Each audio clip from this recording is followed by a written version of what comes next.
గొల్లమారి వెంకటరెడ్డి ఈ పేరు ఎవరికి పెద్దగా తెలియదు. కానీ జీవీ రెడ్డి అంటే మాత్రం అందరికీ తెలుసు. 5 ఏళ్లుగా తెలుగుదేశం పార్టీ తరపున వైసీపీ ప్రభుత్వంపై పోరాటం చేసిన వ్యక్తి. వైసీపీ ప్రభుత్వ తప్పులను లెక్కలతో సహా సవివరంగా బయటపెట్టిన నేత. తెలుగుదేశం పార్టీ అధికార ప్రతినిధి హోదాలో జీవీ రెడ్డి వైసీపీ సర్కార్పై ఒంటికాల్తో పోరాటం చేశారు. కొన్నిసార్లు వైసీపీ నేతలు కూడా కులం పేరుతో జీవీ రెడ్డిని విమర్శించారు కూడా.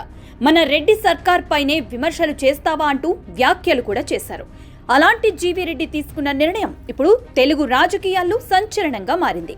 ప్రకాశం జిల్లా మార్కాపురం పట్టణానికి చెందిన ఓ ఆడిటర్ కుమారుడు ఎలాంటి రాజకీయ నేపథ్యం లేని కుటుంబం నుంచి తెలుగు రాష్ట్రాల్లో కీలక పదవి నిర్వహించే స్థాయికి ఎదిగారు.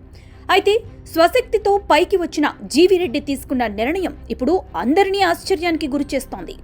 ఏపీలో కూటమి ప్రభుత్వం అధికారంలోకి వచ్చిన తర్వాత పార్టీ కోసం కష్టపడిన వారికి పదవులు వస్తాయని అంతా భావించారు.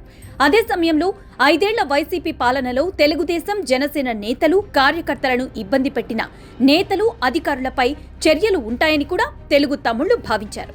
అయితే ఈ రెండూ జరగలేదు. తొలి జాబితాలో పార్టీ కోసం నిజంగా కష్టపడిన వారికి కాకుండా మాజీలకే ప్రాధాన్యత ఇచ్చారు చంద్రబాబు. ఆ తర్వాత టీడీపీ నేతలను వేధించిన అధికారులకు ఉన్నత పదవులే ఇచ్చారు. దీంతో ఈ విషయాన్ని మొదటగా ప్రస్తావించిన వ్యక్తి జీవీ రెడ్డి.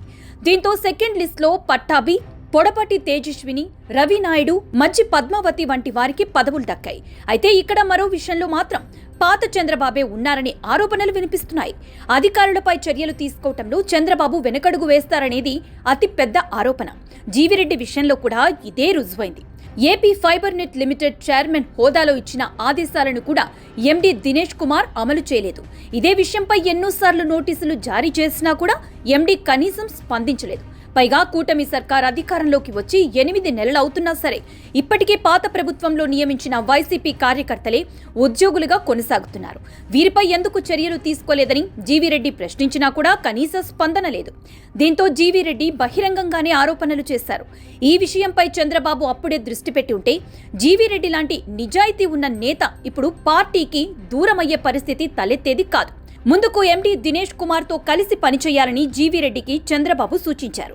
ఈ సూచనతో తీవ్ర మనస్తాపానికి గురైన జీవీ రెడ్డి పదవికి పార్టీకి కూడా రాజీనామా చేశారు.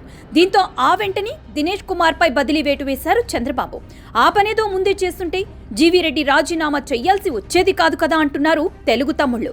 ఆలస్యం అమృతం విషమనే సామెతను గుర్తు చేస్తున్న తెలుగు తమ్ముళ్లు కొన్ని విషయాల్లో చంద్రబాబు తీసుకునే నిర్ణయాలు ఇలా పార్టీకి చేటు కూడా చేస్తాయని వ్యాఖ్యానిస్తున్నారు.